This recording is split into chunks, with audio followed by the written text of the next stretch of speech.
Oke, selamat pagi teman-teman dan Pak Bagas. Kami dari kelompok 8 ya. Ya. 8 ya, 8. Akan membahaskan tentang dynamic programming matrix change dan Indonesia. Tapi sebelum memulai, biasanya saya bercerita dulu karena nggak mungkin ada yang nggak ini. Tadi pagi sebenarnya kita baru tahu kalau kita hari ini presentasi ya. Makanya kami berterima kasih kepada saudara yang pagi tidur Ova. Makasih ya Ova, sudah diingetin kalau kita presentasi hari ini. Terus kita buru-buru buat ini. Keren nggak? Asik. Lanjut. Nah, materi.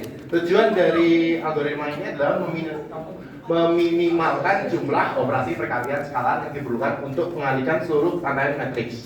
Jadi gunanya untuk mempercepat perhitungan matriks. Sebagai contoh, lanjut. Wait. Ada metrik A1, A2, A3, dan A4. Kalau dikalikan, apakah ada bedanya jika kita mengalihkan yang depan dan yang belakang? Lanjut. Hasilnya sama, tapi apa yang beda?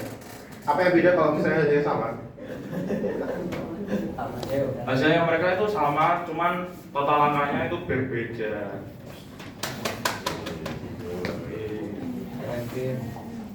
Nah, di sini ada contoh, misal kita punya 3 matriks dengan dimensi yang itu ya, 10, 100, 105 sama 5, 150.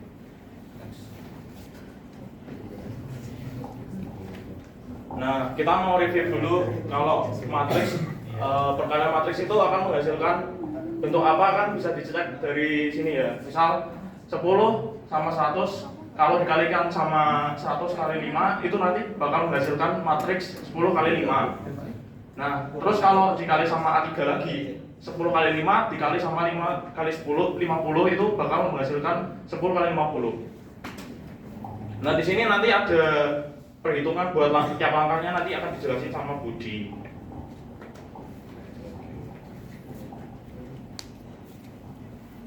Nah, kita di sini nggak coba semua perkaranya. Nanti kita bakal nyoba pakai algoritma dynamic programming yang tadi. Dan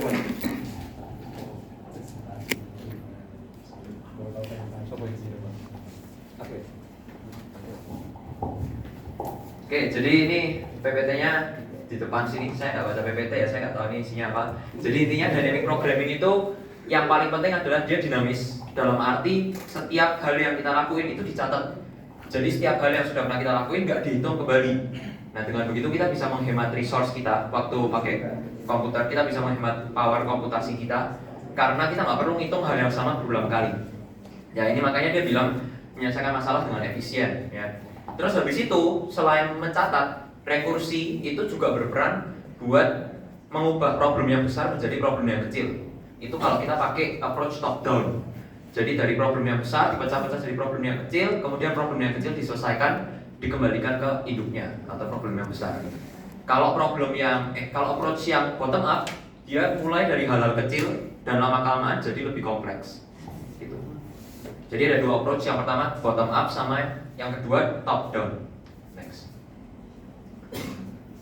Oke, jadi waktu kita ketemu soal rekursi, ini berlaku buat semua soal rekursi dan DP, nggak cuma di matrix multiplication. Kalau kita ketemu soal rekursi, pertama kita perlu nyari tahu cara nyatet hasilnya itu seperti apa. Itu langkah 1. Menemukan struktur solusi optimal.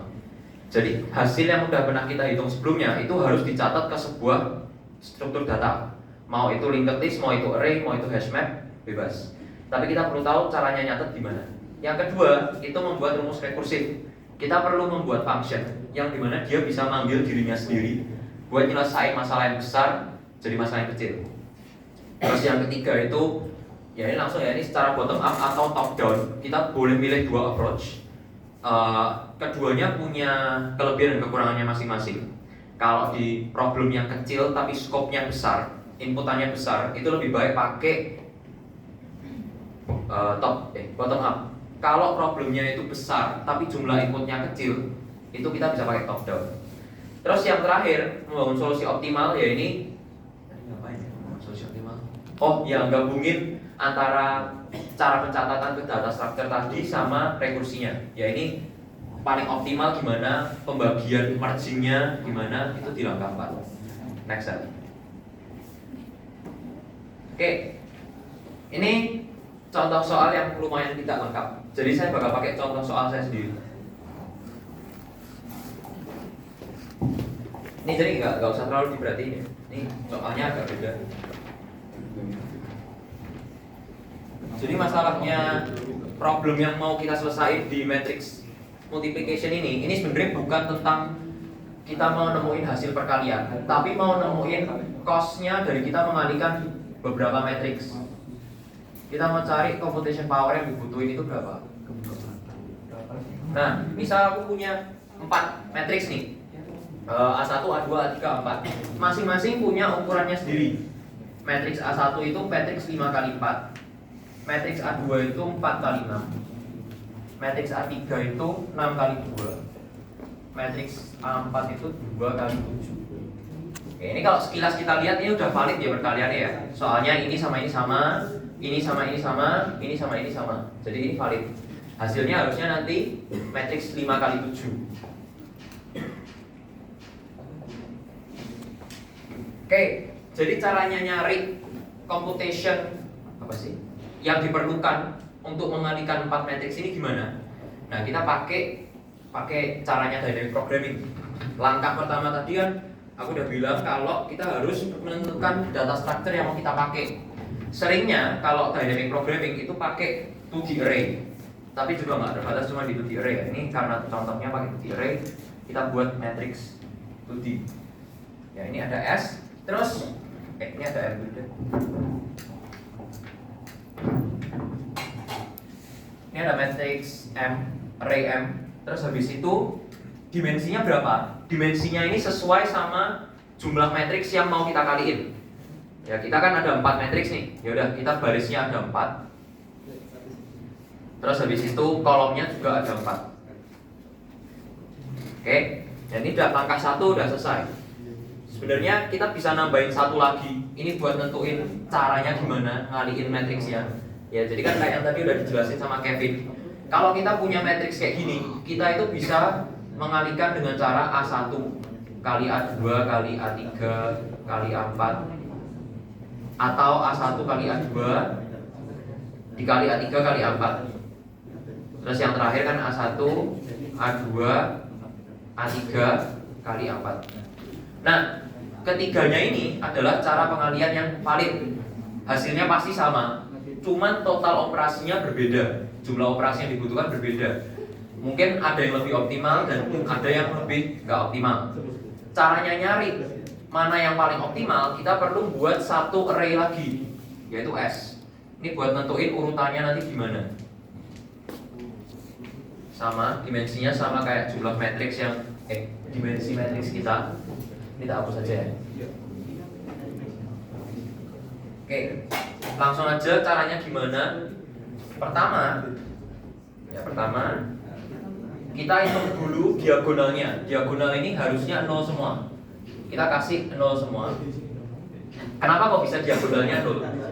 Kita harus ingat kalau array M ini, dia ini nyimpen jumlah operasi yang dibutuhkan untuk mengalihkan 2 matriks. Kalau aku nulis 1,1, M1,1 itu 0. Artinya jumlah operasi yang dibutuhkan buat mengalihkan matriks 1 terhadap dirinya sendiri itu 0. Ya, kenapa kok bisa 0? Ya karena kita nggak mau ngalihin dia sama dirinya sendiri. Makanya semua diagonal di sini 0. Karena kita nggak mau ngalihin matriks 2 sama 2, 3 sama 3, 4 sama 4. Ya, di soalnya nggak ada soalnya. Jadi harganya 0 karena butuh 0 operasi. Ya, itu untuk diagonalnya. Sekarang buat non diagonal kita perlu ngisi yang simpel-simpel dulu. Yang simpel-simpel dulu tuh ini M12, M23 sama M34. Ini yang paling simpel. Di sebelahnya 0 tuh yang paling simpel. Nah, kita hitung M2,3. Nah, M2,3 itu maksudnya matriks 2 dikaliin sama matriks 3. Ya, jadi M2,3 adalah total operasi yang dibutuhkan buat mengalihkan array matriks 2 terhadap matriks 3. Jumlah operasinya berapa? Tinggal kita hitung 4 kali 6 kali 2. 4 kali 6 kali 2. Ini 48. Berarti buat mengalihkan ini 1 2 ya. Ya udahlah, 2 kali 3 dulu. Buat mengalihkan matriks 2 sama matriks 3 kita butuh total 48 operasi. Simple ya? Mudeng ya? Mudeng lah. Oke, terus next. Ini belum tak hitung ya tadi. M12 M1,2 ya itu sama. Total operasi yang dibutuhkan buat mengalihkan A1 sama A2 tinggal 5 kali 4 kali 6. Ini 20 kali 6 120. Oke, berarti di sini 120. M3,4 juga sama. M3,4 berarti 6 kali 2 kali 7. Berarti total operasi yang dibutuhkan buat ngalihin matriks 3 sama 4 itu 84 operations. Kita kasih ops. Oke. Nah, setelah itu bentar aku mau ngapain tadi, aku lupa sih. Jadi, kenapa kok kita pakai dynamic programming? Karena tadi kan aku bilang ya, dynamic programming itu bisa dibilang jantungnya ada di pencatatan hasil-hasil sebelumnya. Nah, nanti waktu kita ngerjain M1,3 kita bakalan pakai value dari M1,2 sama M2,3. Nah, jadi jiwanya dynamic programming itu ada di situ. Kita pakai hasil yang udah pernah kita hitung. Nah, sekarang kita mulai hitung buat M1,3 sama M2,4. Oh iya, S, betul. Oke, siap. Terima kasih, Pak. Oke, ini ya kelewatan ya tadi ya. Jadi cara ngitung S-nya itu kita, kalau tadi yang tak lihat, itu kita perlu pakai rumus.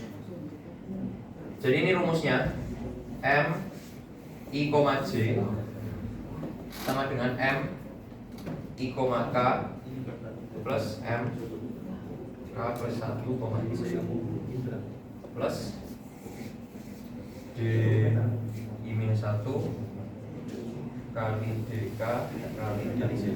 Oke, ini kelihatannya rumusnya sangat-sangat belibet ya. Sebenarnya gampang. Waktu tadi aku ngitung M2,3 itu aku apa sih? Berarti masukin 2 ke I, 3 ke J. Ya, jadi ini kan obvious banget ya. Ini M2,3, ini MI, J, berarti 2-nya jadi I, 3-nya jadi J. Nah, sebenarnya rumusnya adalah dia pakai MI, K plus MK plus 1, J. K-nya di sini itu sama kayak I. Makanya nggak kehitung di sini. Ini bakal kelihatan lebih obvious kalau nanti aku ngitung M1,3. Pertama ini tak tulis dulu aja. M1,2 itu 1, 2,3, 2, 3,4, 3. Enggak, ya. Oke, kenapa kok bisa kayak gini? Ya, sebenarnya simple. Kalau M1,2 itu kita tulis 1. Soalnya yang di kiri adalah 1. Itu. Kita mau mengalihkan A1 terhadap A2, makanya yang diambil yang 1. Ya intinya kalau cuma 2 gini diambil yang kiri. M2,3 berarti ambil yang 2. Ya, M2,3 S-nya ya 2. Kalau M3,4 berarti S-nya 3, di 3,4. Tapi cara yang ini, cara bodohnya ini cuma berlaku kalau kita cuma punya 2 M doang, 2 member M doang. Kalau nanti udah masuk yang lebih ribet kayak M1,3, kita perlu masukin ke rumus ini. M1,3. Oke. M1,3 itu berarti aku mau ngalihin A1, A2 sama A3. Oke. Jadi ini kayak range ya, kayak kalau di Python dia batas bawah sama batas atas. Slicingnya batas bawah sama batas atas. Nah, kalau aku mau ngitung A1 kali A2 kali A3, itu perlu ada 2 hal yang harus kita hitung. Ya ini kayak yang tadi aku bilang, perkalian matriks itu caranya bisa banyak walaupun hasilnya sama. Ini bisa jadi A1 dikali A2 A3, atau nanti bisa juga, ini tak taruh sini aja, A1 kali A2 dikali A3. Oke, jadi A1 kali A2 kali A3 ini bisa diselesaikan kayak gini ataupun gini. Hasilnya sama tapi jumlah operasinya beda, kayak yang tadi aku bilang di awal. Nah, sekarang gimana caranya ngitung ini? Kita tinggal lihat apa tadi? Dynamic programming kita ya. Kita tinggal lihat kamus kita yang udah dibuat. A1 itu sama aja kayak M1,1. A2 kali A3 itu sama aja kayak M2,3. Ya kayak yang tadi di sini ya. M2,3 itu kan A2 kali A3. Nah, ini bisa diubah jadi ini. A1 itu M1,1, A2 kali A3 itu M2,3. Kalau udah ya kita tinggal ambil value yang ada di tabel kita, di array kita. Ini biasanya bukan kali, ini tambah. Salah tulis, sorry. Ditambah 0 ditambah sama M2,3 48. Nah, kalau gini doang, kita bakalan cuma ngitung harganya A1 ditambah harganya A2 kali A3. Ini belum lengkap. Kita perlu ngitung harganya perkalian A1 sama hasilnya A2 A3. Makanya di rumus itu ada tambahan lagi D-1 kali DK kali DJ. Oke. Nah, ini sebenarnya gampang ya, tinggal kalau 1, 2, 3 berarti yang ini 5 dikaliin sama A1 4 kaliin 2. Kok bisa seperti itu? Kita kurang aja biar kelihatan. Kok bisa seperti itu? Karena kita mau ngaliin A1 terus baru dikaliin hasilnya A2 A3. Ibarat ini kita selesaiin dulu A2 A3 nya. Saya kan dikurung 4 kali 6 kali 6 kali 2. Berarti tinggal 4 kali 2. Terus kita kaliin sama A1 ditambahin 5 rupanya. Makanya jadi 5 kali 4 kali 2. Oke. Udah lah ya. 48 tambah 40. Oke. Jadi total operation yang dibutuhin sama apa ini? Buat ngaliin A1, A2, A3 adalah 88 ops. Kita cek benar enggak? Terus itu salah. 120 88. Bentar ya, Pak. Enggak nyontek langsung salah. 1 plus A2 3 plus 5 kali 4 kali 2. Oh iya, kita belum selesai nih. Ya, ini bener ya 88 ops, tapi ini belum dicatat. Sorry, my bad bro. Ini belum dicatat. Kenapa kok belum dicatat? Karena tadi aku bilang kita perlu ngitung kemungkinan kedua juga. Ini kemungkinan ke-1, dimana kita ngaliin salah. Ini kemungkinan ke-1, dimana kita ngaliin A1 sama hasilnya A2 A3. Terus kita ngitung kemungkinan kedua. Kita ngitung hasilnya A1 A2 dikali sama A3. Ya ini nanti jumlah opsnya beda walaupun hasilnya sama. Ini berarti kalau kayak gini M1,2 dikali M3,3. Nah, lagi-lagi kita tinggal lihat tabel. Ya ini kenapa kok bisa A1 kali A2 tak ganti jadi M12? Ya soalnya M12 tadi ya memang artinya A1 dikali A2 berapa operationnya. Makanya ini bisa tak substitusi, ini juga bisa disubstitusi. M1,2 itu adalah 120. Ini juga bukan dikali ya. Kenapa udah harus dikali? Ini tambah 120 ditambah sama M3,3 itu pasti 0. Terus ditambah lagi sama harga perkaliannya. Kalau kayak gini kita baru ngitung penjumlahannya doang, kita belum ngitung harga perkaliannya. Ya caranya gimana? Ini berarti kan A1 kali A2. Kita hitung dulu hasilnya A1 kali A2. 5 kali 4 dikali 4 kali 6. Jadinya 5 kali 6. Terus yang ketiga tambahin kali 2 di belakang. Ini nggak masuk semuanya. Nah, oke, berarti total dia 120 ditambah 60 180. Oke.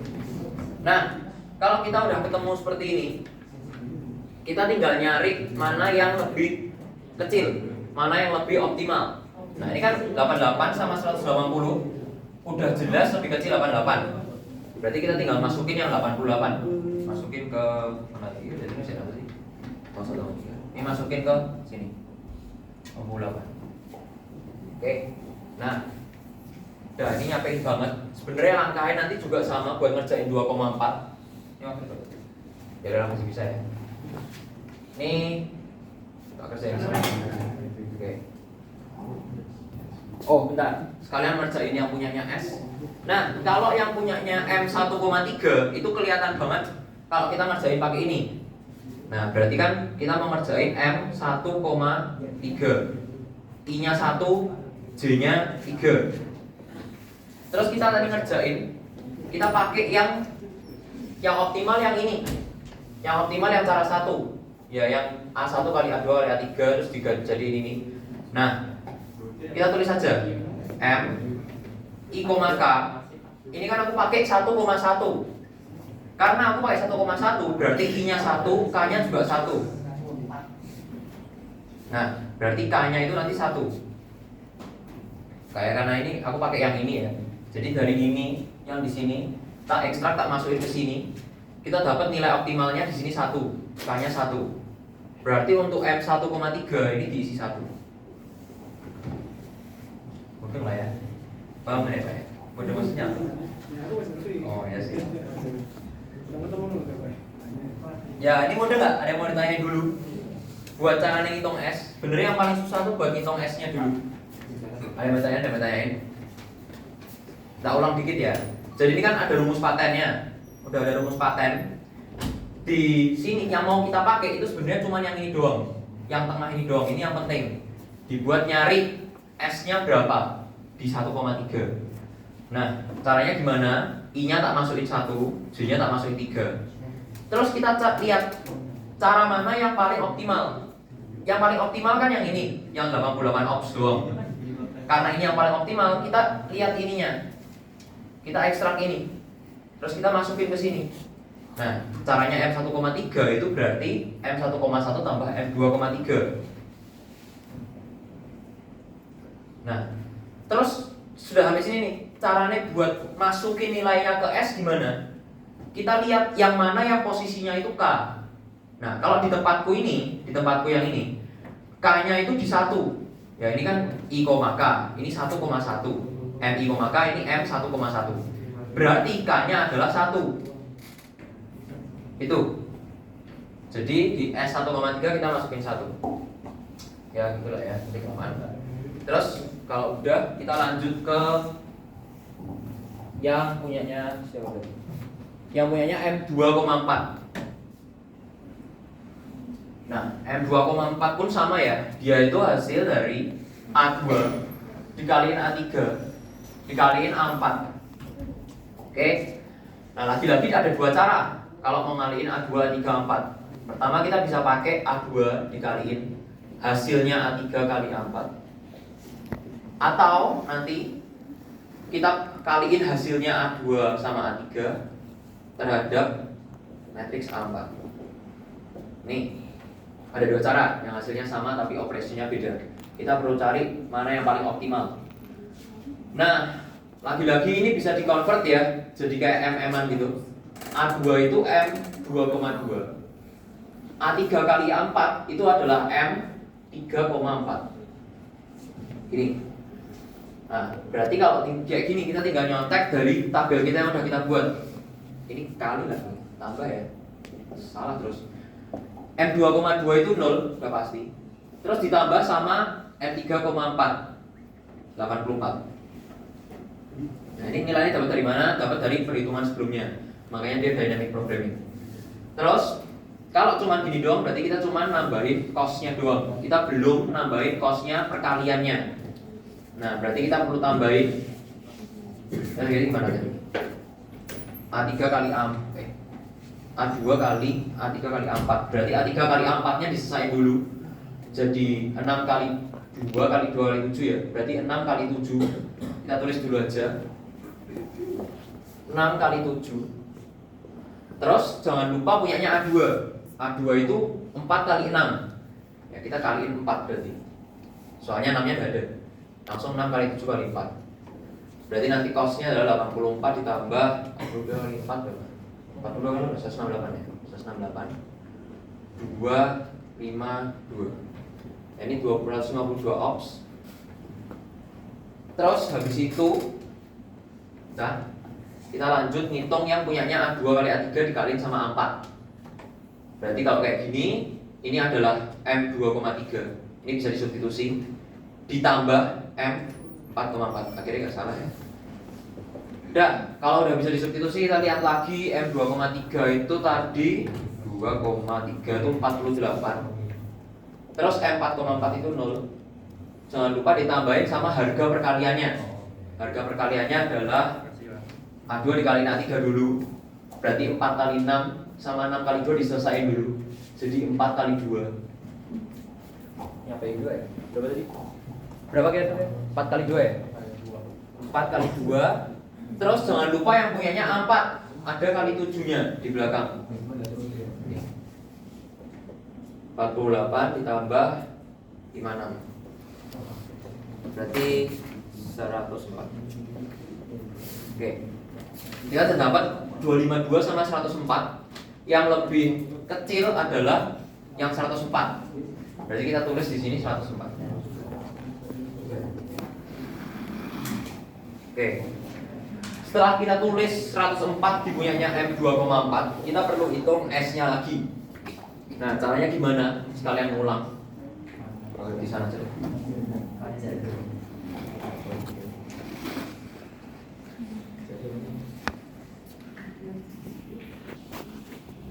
Oke. Tadi kan kita mau ngitung ya siapa ya? M2,4. Kita mau ngitung M2,4. Itu adalah cara yang optimal yang mana yang tadi kita temuin. Yang minimum operationsnya adalah punyanya M2,3 ditambah M4,4. Ya udah, berarti ini kita salin ke sana. M2,2 2,3 M2,3 ditambah M4,4.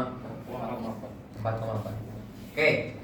Dah, setelah tak salin ke sini kita tinggal cek K-nya berapa. Ini kan jiplakan kan, ini kan template doang. K-nya tuh 3. Ya udah, berarti K-nya 3. Untuk M2,4 S-nya adalah 3. Itu. Oke, seharusnya ada yang mau ditanya dulu. Aman ya? Aman. Oke, lanjut yang paling susah. Tabel kita udah mau penuh. Yang terakhir adalah kita mau ngitung punyanya M1,4. Itu butuh menghapus ya. Oke, terakhir kita mau ngitung punyanya 1,4. Caranya sebenarnya mirip-mirip ya. Bedanya semakin besar jangkauannya, nanti ada banyak perhitungan yang harus kita hitung. M1,4 ini berarti kita nanti ngalihin A1, A2, A3 sama A4. Ini lah ya. Ini gitu. Ini balik ke kayak contoh soal kita tadi. M1,4. Nah, M1,4 ini ada 3 cara. Kok mati? Tes. Ini ada 3 cara. Yang pertama adalah A1 dikaliin sama A2, A3, A4. Terus cara yang kedua itu ada A1 dikaliin sama A2. Terus dikaliin A3 sama A4. Ya, ini kombinasi yang mungkin muncul nih semua ya. Yang terakhir adalah A1, A2, A3 dikaliin sama A4. Oke, jadi ada 3 kombinasi, kita perlu hitung semuanya. Duh, males juga sih sebenarnya. A1 ini kita bisa substitusi ya, kayak sebelum-sebelumnya. A1 itu berarti cuma M1,1. Ini kayak yang tadi ya. Terus A2 kali A3 kali A4 ini kan sama aja kayak M2,4. Ya, range-nya kan dapat 2 sama 4. Ya, kita tinggal lihat M2,4 berapa? 104. Ya, berarti nanti 0 ditambah berapa tadi kan kita lupa. 104. Oke. Nah, kalau kayak gini doang berarti kita baru ngitung penjumlahan cost-nya masing-masing ini bagian. Kita belum hitung perkaliannya. Hitung perkaliannya gimana? Kita lihat punyanya A1 itu 5,4. Berarti dia 5 kali 4, 6 kali 2, 7. 4 kali 7 ya, 5 kali 4 kali 7. Kok bisa 5 kali 4 kali 7? Lagi-lagi ya, itu kan dalam kurungnya A2, A3, A4. Kita selesaiin dulu A2, A3, A4 nya. 4 kali 6, 6 kali 2. Ini jadi 4 kali 2. 4 kali 2 ini 2 kali 7 jadi 4 kali 7. Terus baru di depannya ada 5. Jadi 5 kali 4 kali 7. Oke. Ya ini gitulah. Benda ini ada rumusnya sih, tadi saya tulis cuma tak hapus. 5 kali 4 kali 7. Ini 104 ditambah 140. Ini adalah 244 ops. Jadi punyanya M1,4 dia 244 ops. Kita catat lagi. Oke. Dah, sekarang kita hitung yang A1 A4, A3 A4. Ya, ini lagi-lagi bisa disubstitusi. A1 kali A2 itu berarti M1 2. M1,2. Tinggal kita lihat M1,2 itu 120. Terus ini ditambah sama M3,4 ya. M3,4 soalnya dia A3 kali A4, tinggal gitu aja. M1,2 tadi 120, M3,4 tadi adalah 84. Bisa kita lihat di tabel. Terus jangan lupa harga perkaliannya. Harga perkaliannya berarti kita menyelesaikan dulu A1 sama A2-nya. Itu dapat berapa berarti? A1 kali A2 itu 5 kali 6. A3-nya 6 kali 7. Ya, berarti tinggal digabung 5, 6, 7. Ya, gitu doang. Sebenarnya bagian yang paling gampang di situ sih. 5 kali 6 kali 7. Berarti harganya nanti bakal total 204 ditambah 210. Ini 414 ops. Oke. Terus yang terakhir, kemungkinan terakhir adalah A1 kali A2 kali A3 dikaliin sama A4. Ya, ini yang dalam kurung bisa kita substitusi jadi M1,3. Ya, soalnya batas bawah sama batas atas jadiin M. Ditambah sama harganya A4. Ya, cuman M4,4. Dah, jangan lupa dikasih harga perkaliannya. Caranya ngitung gimana? Sampai capek ya ulang terus-terusan ya. A1, A2, A3. Itu kita tinggal lihat di sini. Selesain dulu. 5 kali 4 kali 6 kali 2. Kita langsung ambil aja batas bawah sama batas atas. 5 kali 2 dikali 7. Ya benar enggak sih? Benar. 5 kali 2 kali 7. Udah, sekarang kita sudah dapat M1,3-nya lihat di sana 88. M4,4-nya 0. 10 kali 7 70, berarti total yang dibutuhin 158 ops. Ya.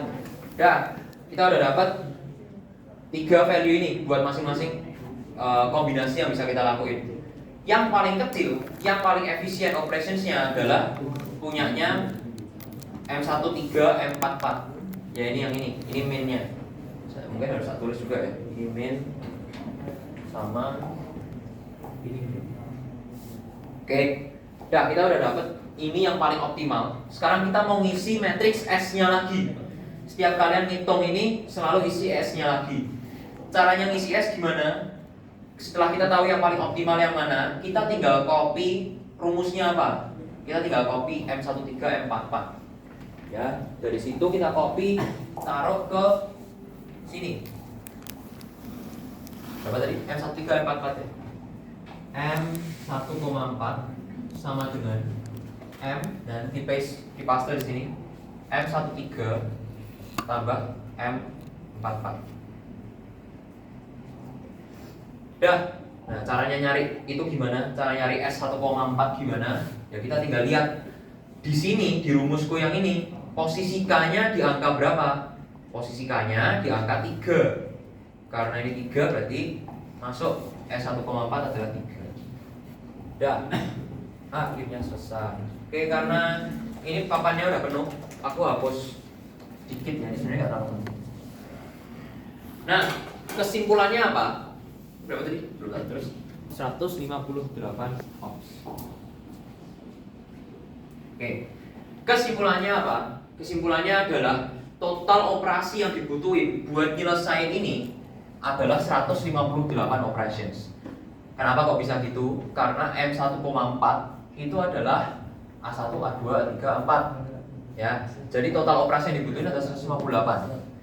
Kenapa kok bisa namanya dynamic programming? Ya karena dari tadi kita lihat aja, kita selalu nyontek tabelnya ini. Setelah kita selesai garap, catat, contek, ya. Oke, ya seperti itulah. Nah, ini buat nyari total operations. Terus kalau mau tahu cara yang paling optimal buat nyelesain perkalian ini gimana? Ya kayak yang aku tadi udah bilang ya. Ini kan ada banyak cara nih. A1, A2, terus dikaliin A3, A4. Nah, caranya gimana buat tahu? Kita lihat yang S. S ini buat nyari tahu cara optimalnya gimana. Oke. Pertama, kita perlu kasih, saya juga lupa tadi. Kita perlu cari tahu punyanya ini S1,4. Nilainya kan 3. Berarti ini nanti A1 kali A2 kali A3 kali A4. Karena nilainya 3, kita kasih pembatas di A3 sama A4. Ya. Ini langkahnya pertama. Ini langkah pertama. Terus kita lihat A1 sampai A3.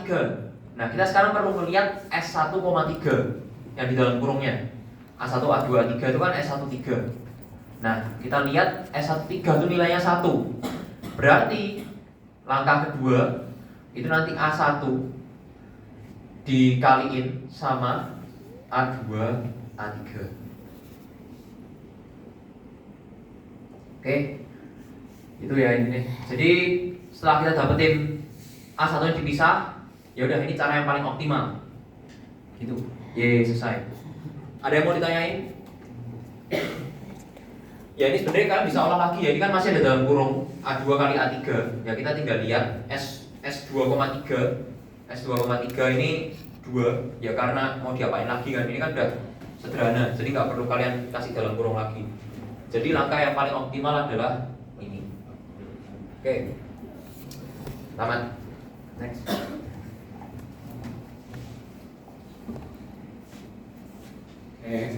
Ada yang mau foto dulu nggak atau catat?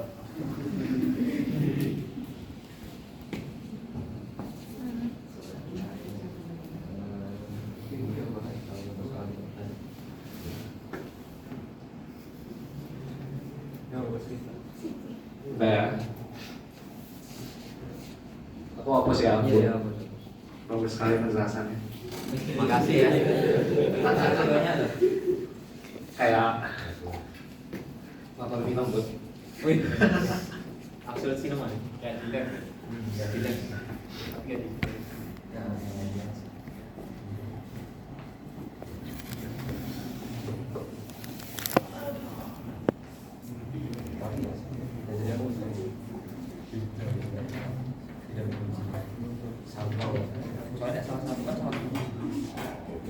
Jadi ini sama aja kayak yang tadi itu dijelasin, tapi versi lebih sederhananya.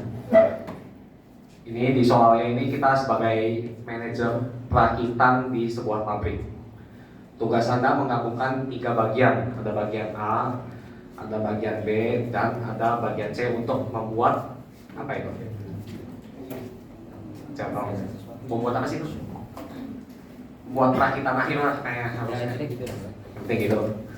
Aturan biayanya, bentuk akhir maksudnya. Aturan biayanya setiap bagian memiliki titik koneksi input dan output. Biaya perakitan dihitung dengan rumus ini. Nah ini diketahui ini ada bagian A, B, dan C. Ini kita tulis dulu ya.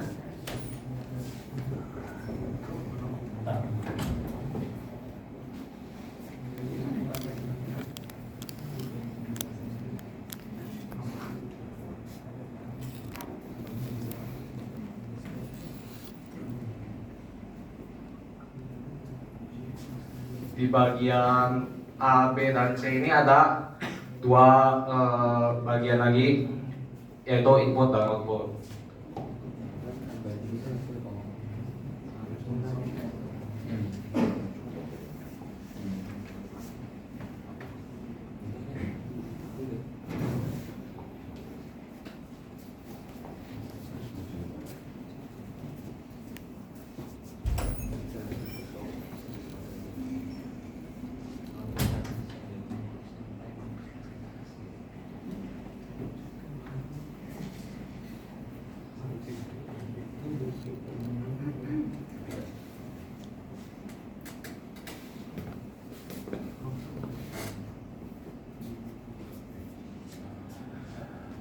Nah, di sini nih kita harus perhatiin soalnya kita ini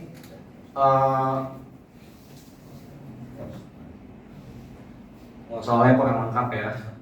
Jadi ini intinya kita ini sebuah manajer dan kita ini harus merakit dan menggabungkan dari 3 bagian A, B, dan C. Nah, dari 3 bagian ini kita mau cari hasil yang efisien sama kayak yang Ibu dijelasin tadi. Nah, caranya gimana? Kita tahap pertamanya harus tahu dulu ini ada tiap bagian itu kan ada memiliki input sama output. Nah, ini kita harus konekin dulu. Konekin itu sama aja kayak di DBTech SQL ibarat join ya.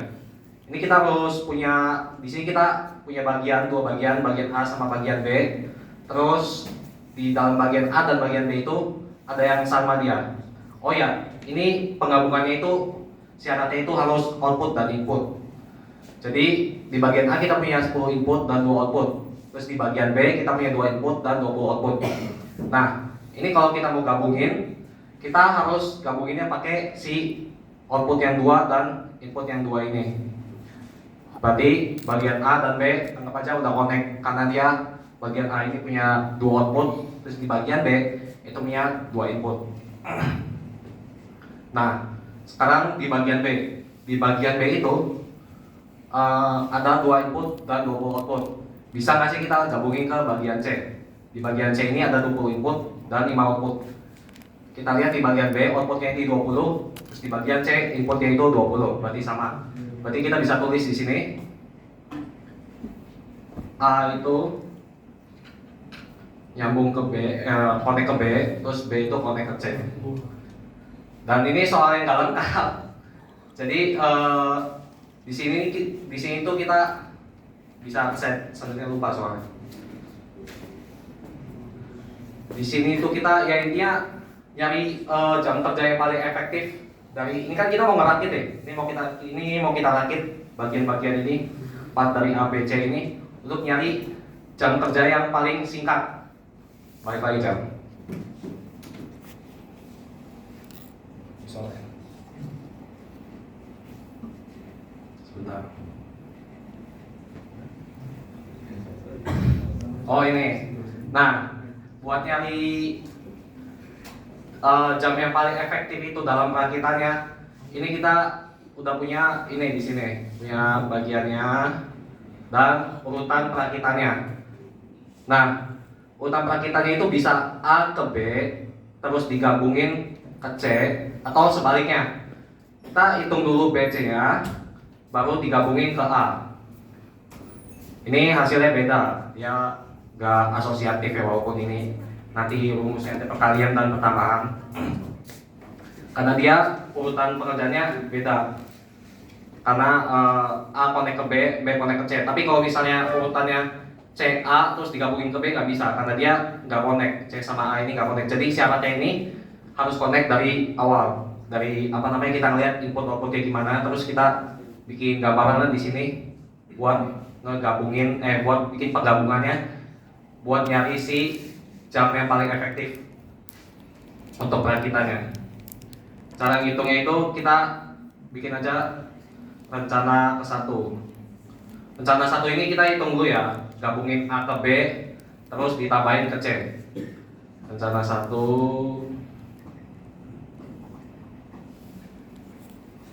itu kita gabungin A sama B. Sebentar. Salah. Nah, ini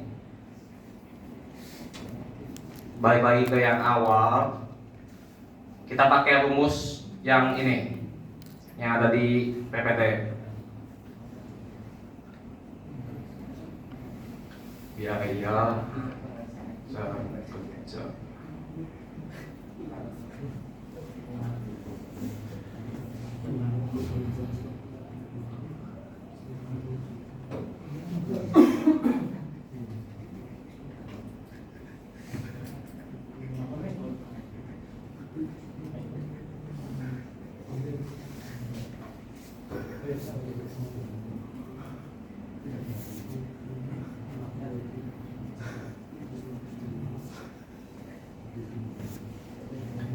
Dari sini kita punya rumus input pertama dikali tengah lalu dikali output kedua. Mid ini atau apa namanya atau koneksi tengah ini yang bikin bagian-bagian ini terkoneksi. Di sini kita punya output 2 dan input 2. Nah, ini bagian A dan B ini kan terkonek gara-gara si angka 2 ini kan. Berarti midnya ini 2. Ini dia penghubung lah istilahnya. Lalu input pertama bagian A, berarti 10.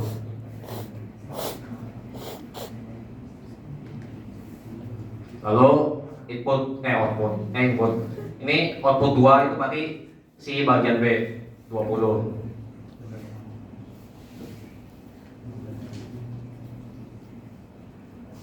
Jadi tinggal kita hitung aja. 10 kali 2 kali 20 400 jam.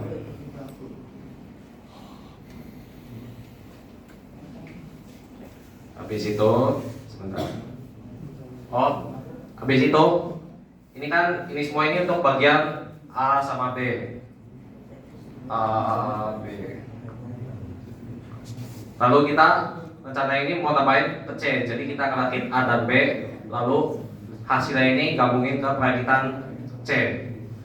Caranya sama aja kayak tadi. Ini hasil ini nih, anggap aja mereka semua ini, AB ini nih udah jadi satu kesatuan. Jadi adanya sekarang cuma ada bagian AB dan bagian C.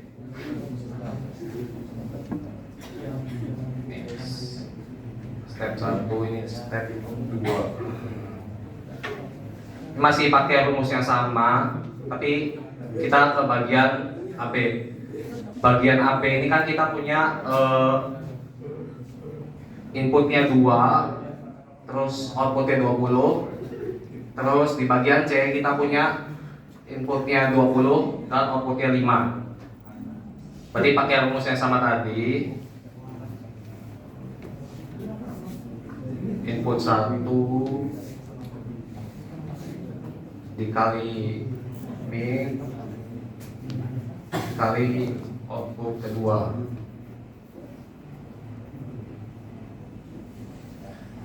Yang tadi ini bagian AB ini input pertamanya adalah 2. Bentar, benar kayaknya. Takut salah. Iya, 10, betul.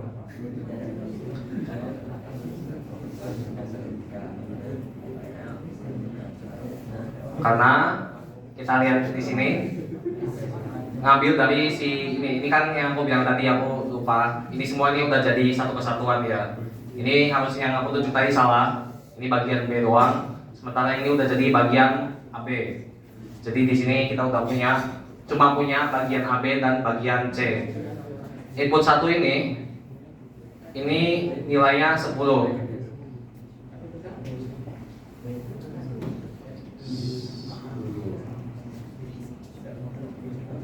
Lalu midnya ini kita ngambil dari output 2 sama bagian C. Outputnya bagian AB itu dia 20, terus inputnya bagian C ini 20. Berarti midnya itu 20. Yang nge-konekin AB dan C itu 20. Lalu output 2 ini outputnya si bagian C, yaitu 5.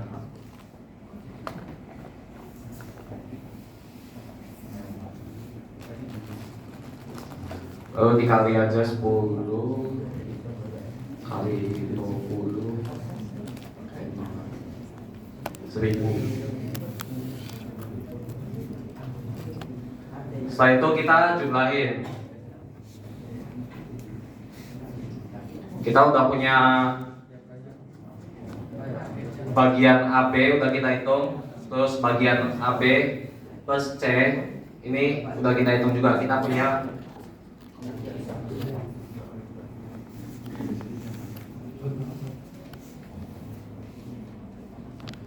Kita punya bagian AB itu 400 jam.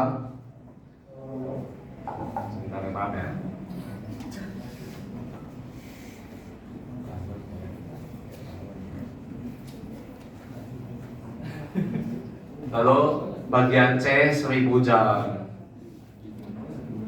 Hasilnya 1400 jam. Nah, berarti kita udah tahu rakitan AB dulu terus ditambahin ke C ini hasilnya 1400 jam. Ini kita belum tahu ini udah paling efektif atau enggak karena kita belum menghitung yang bagian BC terus hasilnya ditambahin ke A. Jadi dibalik. Bukan dibalik sih, pindah kurung. Sekarang kita hitung cara 2.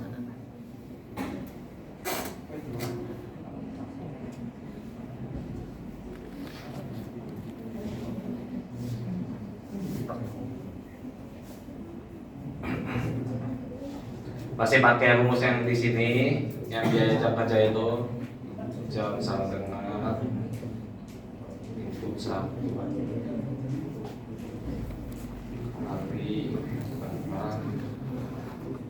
kali output 2.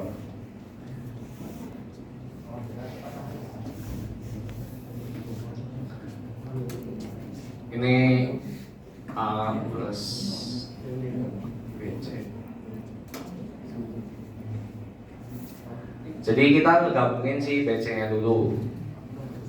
Input si BC itu kan 2, berarti dia masuknya ke input pertama. Lalu outputnya B itu 20.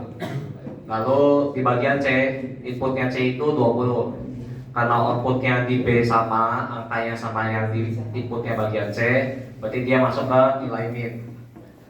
Lalu di bagian output 2 itu, output dari bagian C yaitu 5. Kita tulis langsung 2 kali 20 kali 5,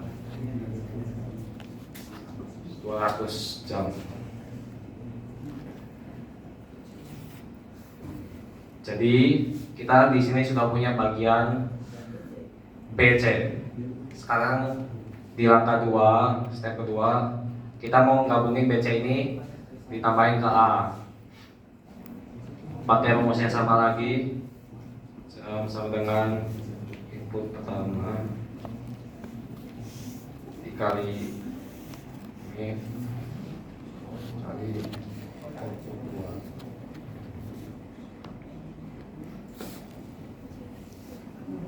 Di sini kita punya bagian BC yang mau digabungin ke bagian A. Input pertama itu bagian si BC-nya. Kita udah tahu di bagian BC ini input pertama itu 2. Kita tulis 2. Enggak ya? Sebentar.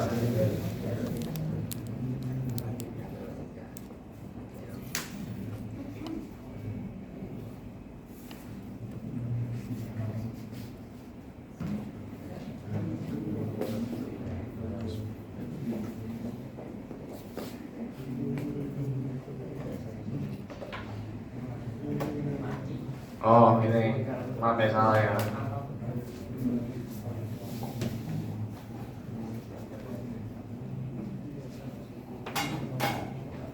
Ini saya udah nulis, lupa lagi.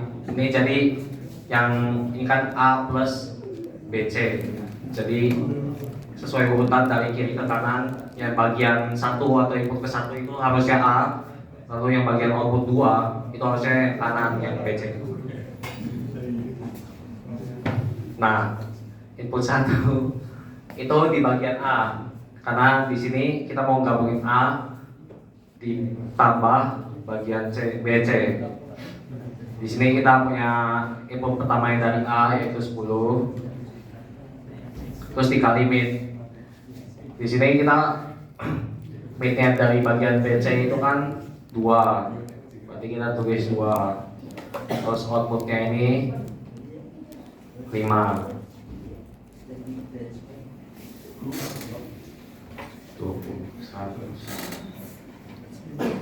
Jadi kita punya 100 jam di sini. Terus tinggal kita jumlahin deh. Bagian A ditambah bagian BC karena 100 plus 200 300 jam. Nah, next jam. Dari rencana kedua perakitan ini kita bisa tahu kalau misalnya rencana pertama yaitu bagian AB terus digabung ke C itu memiliki hasil 1400 jam. Terus di rencana kedua bagian A digabung sama bagian BC ini punya hasil 300 jam. Dan diminta dari soal itu yang paling efektif dalam perakitannya itu. Berarti yang paling efektif itu 300 jam.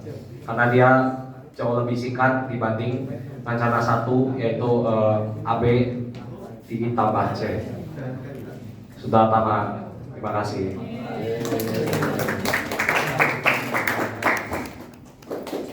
Oke, jadi sebelum selesai, ini kan kalau saya tadi kan kita ngitung secara prakteknya ya. Yang tadi aku lakuin pakai matrix itu approach-nya bottom up. Karena tadi dari awal jelas-jelas aku bilang kita kerjain yang sederhana dulu. Notice ya, karena aku tadi bilang kita kerjain mulai dari yang simple, yang 000. Karena itu kita memang mulai dari bawah. Jadi kita mulai dari yang paling simple jadi lama-lama kompleks. Tapi kalau kalian bisa sebisa mungkin pakai approach yang bottom up. Kan ada approach yang top down. Karena bottom up itu hampir selalu lebih efisien. Semua yang bisa kalian kerjain pakai rekursi pasti bisa dikerjain pakai for loop. Ya gitu. Ya aku cuma mau bilang gitu aja sih. Tips and trick doang. Thank you guys.